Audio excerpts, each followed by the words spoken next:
খসড়া ভোটার তালিকায় নাম উঠে গেল, এবার রেহাই নেই, সেটা জানিয়ে দিল সরকার। বন্ধুরা, আপনারা সকলেই জানেন সরকার আগে ঘোষণা করেছিল এসআইআর অর্থাৎ এনুমেশন ফর্ম যারা ফিল আপ করবে তাদের প্রত্যেকের নাম খসড়া ভোটার তালিকায় তুলে দেওয়া হবে। কিন্তু তার মানে এই নয় যে ওইখান থেকে কোনো নাম বাদ যাবে না। সরকার এবারও 30 লক্ষেরও বেশি নাম বাদ দিতে চলেছে। তো কাদের নাম বাদ দেওয়া হবে এবং কাদেরকে হেয়ারিং এ ডাকা হবে, হেয়ারিং এ ডাকার সময় আপনাদের কি কি ডকুমেন্ট নিয়ে যেতে হবে, তো সমস্ত তথ্য আজকের এই বিস্তারিত ভিডিও জানিয়ে দেবো। তো ভিডিওটা শেষ পর্যন্ত অবশ্যই দেখবেন, ভিডিওটা ভালো লাইক করবেন। আর চ্যানেল নতুন হলে চ্যানেল সাবস্ক্রাইব করে পাশে বেল আইকনটি অন করে রাখতে ভুলবেন না, যাতে এরকম নতুন নতুন আপডেট সবার আগে আপনার কাছে পৌঁছে যায়। তো চলুন সময় নষ্ট না করে ভিডিওটি শুরু করা যাক। এখানে দেখুন আপনাদের সামনে একটা প্রতিবেদন তুলে ধরেছি। এই প্রতিবেদনটি আনন্দবাজার পত্রিকায় প্রকাশিত হয়েছে, আপনারা চাইলে এখানে দেখতে পাবেন। এখানে দেখুন কি লেখা রয়েছে: খসড়া ভোটার তালিকায় নাম থাকলেই নিশ্চিন্ত হওয়া যাবে না, এবার আসল ঝাড়াই বাছাই শুরু করতে চলেছে নির্বাচন কমিশন। এতক্ষণ ধরে আমি আপনাদেরকে এটাই বোঝানোর চেষ্টা করছিলাম। এখানে দেখুন লেখা রয়েছে, খসড়া তালিকায় যাদের নাম রয়েছে তাদের সকলের তথ্য নিয়ে নিশ্চিন্ত নয় কমিশন। 1.5 কোটির বেশি ভোটারের তথ্য সংশয়ের অবকাশ বলে মনে করছে তারা, এই তথ্য যাচাই করা হবে। মানে এখানে বলতে চাইছে এই যে 1.5 কোটি ভোটারের যে শংসাপত্র, মানে ওই এনুমেশন ফর্ম ফিল আপ করার সময় যে তথ্যগুলি দিয়েছিলেন সেগুলো সঠিক নয় বলে কমিশন মনে করছে এবং তাদেরকে আবারও হেয়ারিং এ ডাকা হবে, এই কথাটা এখানে বলতে চেয়েছে। এখানে দেখুন একটু নিচে দিকে চলে যাই, যাওয়ার পর দেখুন আরো কি কি লেখা রয়েছে, আমরা চাইলে দেখতে পাবেন। এখানে দেখুন লেখা রয়েছে, খসড়া তালিকায় নাম উঠে গিয়েছে দেখেই নিশ্চিন্ত হওয়ার জো নেই, তালিকা থেকে নাম বাদ পড়ার সম্ভাবনা রয়েছে এখনো। বলা ভালো এখন থেকেই কমিশনের আসল ঝাড়াই বাছাই পর্ব শুরু হচ্ছে, কারণ এনুমেশন ফর্ম যারা পূরণ করেছেন তাদের প্রায় সকলেরই নাম তুলে দেওয়া হয়েছে খসড়া তালিকায়। যারা এনুমেশন ফর্ম অর্থাৎ এসআইআর ফর্ম যারা ফিল আপ করেছিলেন তাদের প্রত্যেকের নাম কিন্তু খসড়া ভোটার তালিকায় উঠে গিয়েছে। এরপরেও যে নিশ্চিন্ত হয়ে যাবেন এটা কিন্তু ঠিক নয়। এখান থেকে কিন্তু আসল ঝাড়াই বাছাই কাজ শুরু হবে এবং তারপর আপনারা ভোট দিতে পারবেন। এখানে দেখুন আরো কি কি লেখা রয়েছে, চলুন নিচের দিকে চলে যাই। যাওয়ার পর এখানে আপনি চাইলে দেখতে পাবেন, দেখুন গত 27শে অক্টোবর রাজ্য এসআইআর দিনক্ষণ ঘোষণা করেছিল কমিশন। সেদিন পর্যন্ত রাজ্যে মোট ভোটার ছিল 7,66,37,529টি। কমিশন সূত্রের দাবি, এনুমেশন ফর্ম শুধু সই থাকলে খসড়া তালিকায় নাম তুলে দেওয়া হয়েছে।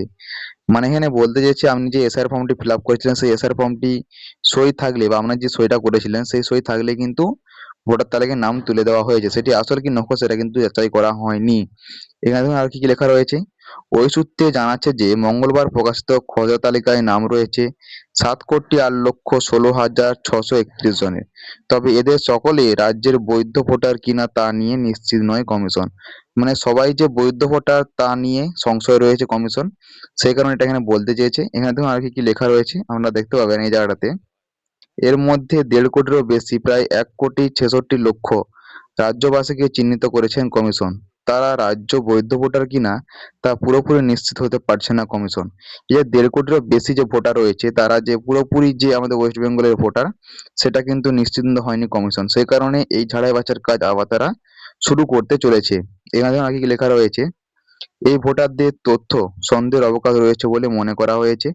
প্রয়োজন অনুসারে তাদের কমিশন শুনানি ডেকে পাঠানো হবে। মানে ওই যে হেয়ারিং এর কাজে আমাদেরকে ডেকে পাঠানো হবে। শুনানিতে সন্তুষ্ট না হলে বাদ যেতে পারে নাম।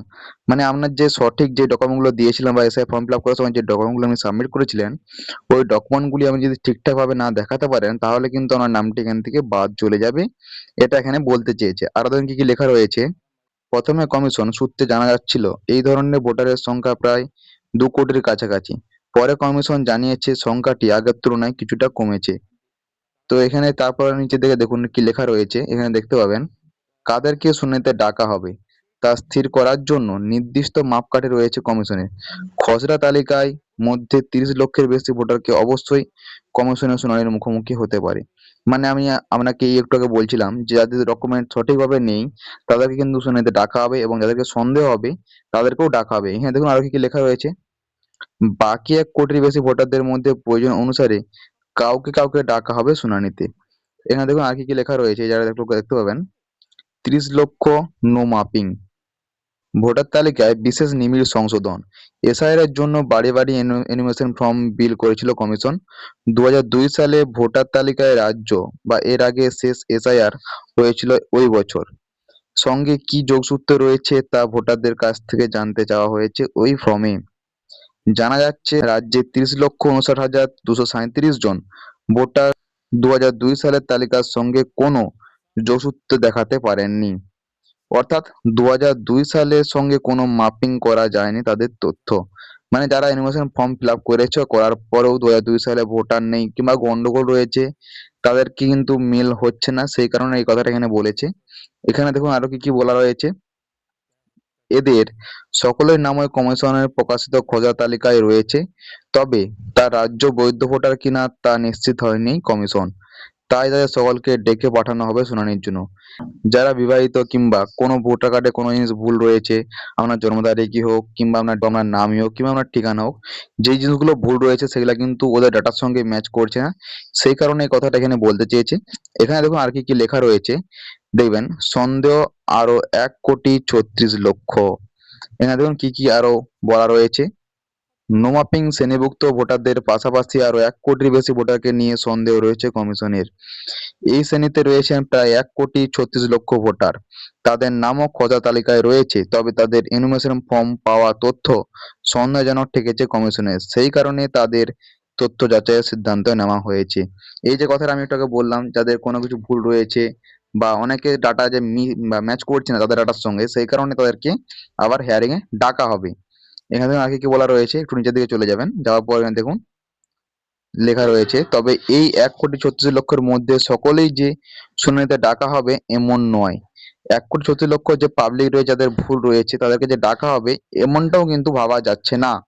তাহলে কি বলা হয়েছে, এদের বিভিন্ন জনের বিভিন্ন ধরনের তথ্য সন্দেহের অবকাশ রয়েছে বলে মনে করছে কমিশন। যেমন কোনো ক্ষেত্রে ভোটারের চেয়ে তার বাবা বা মা মাত্র 15 বছরের বড়, কোথাও আবার ঠাকুরদা বা ঠাকুমার চেয়ে ভোটার 40 বছরের ছোট নয়। মাঝে এক প্রজন্ম ব্যবধানের পরেও বয়সের ফারাক 40 বছরের কম। কোথাও ভোটারের সঙ্গে তার বাবা মায়ের বয়স ফারাক 50 বছরের বেশি। এই যে ডেট অফ বার্থের যে ভুলটা রয়েছে সেটা এখানে বলতে চেয়েছে। এখানে দেখুন আরো কি কি লেখা রয়েছে, আমরা চাইলে দেখতে পাবেন। আবার কোথাও 6-এর বেশি ভোটারের বাবার নাম একই রয়েছে। এদের সকলের বাড়ি বাড়ি যাবেন সংশ্লিষ্ট এলাকায় বিএলওরা। এনুমেশন ফর্মে যে ভোটারের কথা বলা হয়েছে বাস্তবে তিনি একই ব্যক্তি কিনা তা যাচাই করে দেখবেন বিএলওরা। তাদের তথ্য যাচাই করার সময় বিএলও সন্তুষ্ট হবেন না, তাদের ডেকে পাঠানো হবে শুনানির জন্য। মানে এখানে বলতে চাইছে যে বিএলও একবারটি চেক করবেন, চেক করার পর তাদেরকে শুনানিতে ডাকা হবে। কারণ ধরুন বাবার নাম তো এক হতেই পারে এবং টাইটেল গুলো যে এক সেটা কখনো সম্ভব নয়, কিন্তু এখানে হয়েছে, সেই কারণে এই যে এনুমেশন ফর্ম যারা ফিল আপ করেছিলেন এবং সরকার থেকে এই যে মন্তব্যটা সেটা আমাদের কাছে তুলে ধরছে। এখানে দেখুন আরো কি কি লেখা রয়েছে, দেখুন দেখতে পাবেন। শুনানি করবেন এআররা। মানে এখানে দেখুন কি লেখা রয়েছে, খোঁজা তালিকায় প্রকাশের পর থেকে শুরু হয়ে গিয়েছে এসআইয়ের প্রক্রিয়ার পরিবর্তিত ধাপের কাজ। মানে আপনার যে তালিকায় নাম উঠে গিয়েছে তারপরেই কিন্তু এর পরবর্তী যে ধাপের কাজ সেটা কিন্তু মধ্যে শুরু হয়ে গেছে। শুনানি পর্বের প্রস্তুতি শুরু হয়ে গিয়েছে। যাদের শুনানিতে ডাকা পড়বে আগামী কয়েকদিন তাদের বাড়ি বাড়ি গিয়ে নোটিশ ধরে বিএলওরা কবে কোথায় শুনানির জন্য হাজির হতে হবে তাও জানিয়ে দেওয়া হবে। সেই মতো নির্দিষ্ট স্থানে বা নির্দিষ্ট দিনে পৌঁছে যেতে হবে, প্রয়োজনীয় নথি নিয়ে পৌঁছে যেতে সংশ্লিষ্ট ভোটারকে। মানে আপনি যে অ্যানিমেশন ফর্মটি ফিল আপ করেছিলেন সেই অ্যানিমেশন ফর্ম ফিল আপ করার সময় যেই যে ডকুমেন্টগুলো দিয়েছিলেন সেই ডকুমেন্টগুলো আপনি অরিজিনাল আপনাকে নিয়ে ওই শুনানিতে যেতে হবে এবং কোথায় কখন যেতে হবে সেটা আপনাকে বিএলও আপনার বাড়িতে এসে বলে দিয়ে যাবে। ঠিক আছে, এখানে দেখুন আগে কি লেখা রয়েছে, তবে ওই শুনানির তো দায়িত্ব বিএলওরা থাকবেন না। তবে আপনার যে অ্যানিমেশন ফর্ম ফিল আপ করার সময় যে ডকুমেন্টগুলো দিয়েছিলেন সেগুলো যদি কোনো ভুল ভ্রান্তি থাকে বা কোনো কিছু হয়ে থাকে তার দায়িত্বে কিন্তু বিএলও থাকবে না, বিএলওকে বললেও সে কোনো কিছু করতে পারবে না। এখানে দেখুন আগে কি লেখা রয়েছে, শুনানি করবেন কমিশন নিযুক্ত অ্যাসাইনমেন্ট ইলেকটোরাল রেজিস্ট্রেশন অফিসাররা। এর জন্য প্রতিটি বিধানসভা এলাকায় 10 জনের করে এসআইআরও নিয়োগ করেছেন কমিশন, মানে এআরও নিয়োগ করেছেন কমিশন। সেখানে সংশ্লিষ্ট ভোটারদের তথ্য যাচাইয়ের সময় যদি কমিশন নিযুক্ত অধিকারকে সন্তুষ্ট না হন তবে তালিকা থেকে বাদ হতে পারে তার নাম। এখানে দেখুন পুরো স্পষ্টভাবে বলে দিয়েছে এসআইআর বা আরো যারা আসবেন বিএলওদের বা আপনাদের যেখানে ভোট দেন, এখানে দেখুন স্পষ্টভাবে বলে দিয়েছে যে আপনারা যেখানে ভোট দেন সেখানে কিন্তু এআর পাঠানো হবে। সেই এআর এর কাছে আপনার যে নাথিগুলো দিয়েছিলেন সেই নাথিগুলো ওনাকে দেখাতে হবে এবং নাথিগুলো সঠিকভাবে যদি দেখাতে না পারেন তাহলে কিন্তু ওনার নাম ওখান থেকে বাদ যাবে এবং যাকে নাম সন্দেহ বা যার নাম সন্দেহ হবে ওটাও কিন্তু ওরা ওখান থেকে কেটে দেবে। এখানে দেখুন কি লেখা রয়েছে, খোঁজা তালিকায় বাদ 58 লক্ষ, মানে খোঁজা তালিকা থেকে বাদ যেতে পারে 58 লক্ষ নাম। এখানে দেখুন কি লেখা রয়েছে, পশ্চিমবঙ্গে যে খোঁজা তালিকা মঙ্গলবারে প্রকাশিত হয়েছে তা দেখে বাদ পড়েছে 58,20,898 জনের নাম। মানে যে তালিকাটা ইতিমধ্যে পাস হয়ে গিয়েছে সেই তালিকা থেকে 58,20,829 জনের নাম কিন্তু ইতিমধ্যে বাদ চলে গিয়েছে। এরপরেও কিন্তু আবার ছাঁটাই বাছাইয়ের কাজ শুরু হতে চলেছে। দেখুন কি বলা রয়েছে, এসআইআর শুরুর আগে সর্বশেষে ভোটার তালিকায় নাম ছিল 7,66,37,529 জন। দেখুন এখান থেকে কত ভোটারের নাম বাদ চলে গিয়েছে। টোটাল ভোটার কিন্তু ইতিমধ্যে ছিল কত, 7,66,37,529টা, কিন্তু এখন শেষ পর্যন্ত দাঁড়িয়েছে কত, 58,20,898 জন।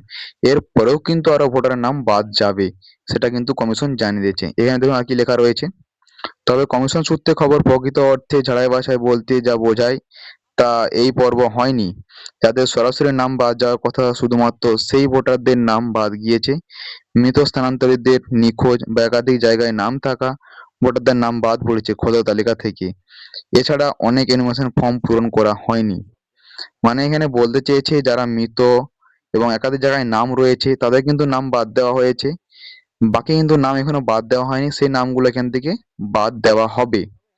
এখানে দেখুন আর কি লেখা রয়েছে, অর্থাৎ রাজ্যের যে ভোটার হতে চান না এই নামগুলোই বাদ পড়েছে খোঁজা তালিকা থেকে। তবে মিলিয়ে এই সংখ্যাটি হলো 58,20,898 জন। যে নামটা বাদ পড়েছে তারা অনেকেই এনুমারেশন ফর্ম ফিল আপ করেননি এবং মৃত, নানা রকম প্রবলেমের কারণে এগুলি বাদ চলে গিয়েছে। আর কি আপনাদেরকে চলুন নিচের দিকে যে দেখে দিই, এই যে দেখুন এটা 2002 সালের প্রয়োজনীয় কয়েক যোগসূত্র দেওয়া রয়েছে, এখানে তেমন কিছু পড়ার নেই। আপনাদেরকে যখন হেয়ারিং এ ডাকা হবে আপনারা কি করবেন, আপনাদের যে ডকুমেন্ট গুলো রয়েছে সেই ডকুমেন্ট গুলো ঠিক মতো নিয়ে যাবেন এবং আমাদেরকে যেগুলো জিজ্ঞাসা করা হবে সেগুলো সঠিকভাবে বলে দিতে পারলেই আপনার কিন্তু যে ফাইনাল ভোটার লিস্টটা জারি হবে এরপরে সেটা কিন্তু আপনি পেয়ে যাবেন বা আপনার নাম ওটাতে চলে আসবে এবং আপনি সঠিকভাবে বসবাস করতে পারবেন এবং পুনরায় ভোট দিতে পারবেন। এবং এসআইআর নিয়োগের পর 2026 সালে যে ভোটার লিস্ট ইতিমধ্যে বেরিয়েছে সেই ভোটার লিস্ট যদি ডাউনলোড করতে চান আমি ডেসক্রিপশনে ভিডিও লিঙ্ক দিয়ে রেখেছি, আপনারা ওটা দেখে নেবেন, তাহলে সব কিন্তু ক্লিয়ার হয়ে যাবে। তো ভিডিওটা কেমন লাগলো কমেন্টে লিখে জানাবেন, আর চ্যানেল নতুন হতে হলে চ্যানেলটি সাবস্ক্রাইব করে পাশে বেল আইকনটি অন করে রাখতে ভুলবেন না, যাতে এরকম নতুন নতুন আপডেট সবার আগে আপনার কাছে পৌঁছে যায়। তো চলুন দেখা হচ্ছে পরবর্তী ভিডিওতে।